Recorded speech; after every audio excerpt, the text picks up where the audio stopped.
Perkenalkan, nama saya Leo Roger Leo. Saya adalah seorang dokter ortopedi dan spesifiknya adalah untuk dokter olahraga atau sports surgeon.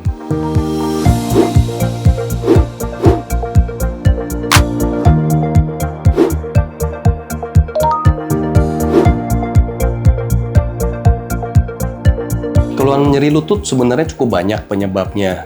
Cuma kalau misalnya kita mau bagi menjadi simple, kita bagi menjadi kategori generasi muda dan generasi yang lebih lanjut.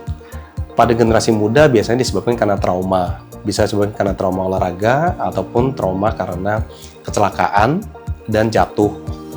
Nah, pada pasien-pasien generasi muda, biasanya kecelakaan itu akan menyebabkan terjadinya robekan pada ligamen atau meniskus yang robek, ataupun problem pada otot. Sedangkan pada generasi yang lebih lanjut, umumnya karena aging proses atau karena pemakaian.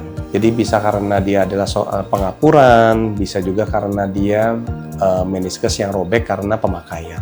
Sebagai seorang dokter yang baik, saya rasa bagian tersulit itu selalu adalah memberikan diagnostik yang paling akurat untuk pasien-pasien kita. Karena diagnostik yang akurat itu akan menentukan treatment yang juga akurat.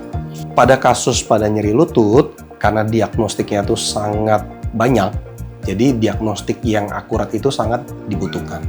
Diagnostik itu meliputi adalah anamnesis, pemeriksaan fisik yang lengkap, dan kemudian biasanya kita lanjutkan dengan pemeriksaan penunjang. Nah, pemeriksaan penunjang itu terdiri dari X-ray, simple X-ray, kemudian pemeriksaan lebih lanjut adalah CT scan dan MRI. Ini banyak sekali kita gunakan karena untuk mendiagnostik saya sebagai kasus cedera olahraga. Treatment itu cukup banyak untuk dewasa ini pilihannya. Tapi kalau kita membagi cara garis besar adalah konservatif atau non-operatif dan treatment yang masuk kategori adalah operatif atau operasi. Treatment non-operatif itu meliputi dari minum obat-obatan, change lifestyle, kemudian pengurangan berat badan, konsul dengan dokter gizi, ya, kemudian injeksi. Dan injeksi itu saat ini itu meliputi juga cukup banyak, mulai dari yang paling konvensional adalah injeksi oli atau hyaluronic acid yang biasa orang-orang awam suka katakan adalah oli, kemudian bisa injeksi PRP atau packed red cell dari sel darah, dan yang lebih baru dan cukup favorit itu adalah stem cell. Stem cell itu kita ambil saat ini tuh dari plasenta bayi, dan ini cukup favorit karena cukup memberikan outcome yang bagus. Nah, treatment yang operasi itu meliputi mulai dari minimal invasif, yaitu artroskopi.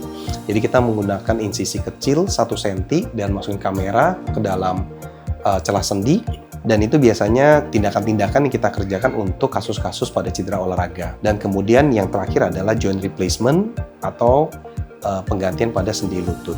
Rehabilitasi itu memegang peranan yang sangat penting pada bidang kita. Jadi bahkan dikatakan beberapa literatur mengatakan bahwa fisioterapi yang baik itu berpengaruh 80 hingga 85% daripada kesembuhan pasien. Permasalahannya adalah di sini. Diagnostik yang akurat itu juga sangat diperlukan di awal. Misalnya pasien-pasien dengan kasus ligamen putus, ACL tear misalnya, itu harus dilakukan ACL reconstruction terlebih dahulu sebelum kita kerjakan fisioterapi. Nah, yang sering menjadi salah kaprah adalah pasien-pasien mengerjakan fisioterapi pada kasus-kasus ACL tear, dan ini tidak akan memberikan outcome yang bagus. Itu makanya kenapa di awal kita katakan diagnostik yang akurat berakhir pada treatment yang akurat. Untuk fisioterapi pun di Rumah Sakit Abdi Waluyo kita sudah memiliki robotik untuk fisioterapi, yaitu Lokomat.